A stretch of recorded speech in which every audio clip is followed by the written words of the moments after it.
Следил за студенческими выступлениями, на тот момент еще работал в нефти, то есть когда начались эти первые студенческие марши, вообще это мне немного напомнило даже э, события Парижа 68 года, что-то в этом роде, то есть как-то очень круто, когда молодые красивые ребята идут, выступают против абсолютного зла. Лукашистской Беларуси не нужны ни молодые, ни красивые, ни талантливые, и поэтому те меры, которые против них предпринимают, конечно, это ужасно, но с другой стороны, это наглядно показывает, что этому режиму нужно, что ему не нужно, и то, что пока все вместе мы его не остановим, жизни не будет ни студентам, ни рабочим, то есть буквально никому, только всяким БРСМовским мутантам, которые продали душу за место в общаге в обмен на партбилет. Я думаю, что вообще это все неадекватно, то есть они не заслужили никакого наказания.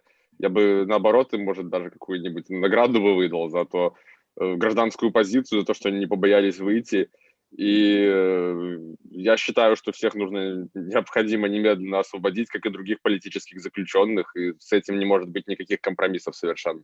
В любом случае долго все это не может продолжаться, и рано или поздно, но я надеюсь, что все-таки рано, справедливость восторжествует, они смогут выйти на свободу, смогут жить, учиться, развиваться в нормальной, свободной стране, где каждый человек сможет выражать свои политические взгляды. Нельзя чувствовать себя в безопасности, когда твоих одногруппников, просто других ребят, с ними происходит такое. Либо ты вступаешь в борьбу, либо за тобой все равно придут, и ты ничего просто не успеешь сделать. Поэтому группироваться, читать революционную литературу, вдохновляться подвигами других студентов, которые на протяжении всей истории выступали движущей революционной силой, и действовать, каждый по мере своей возможности.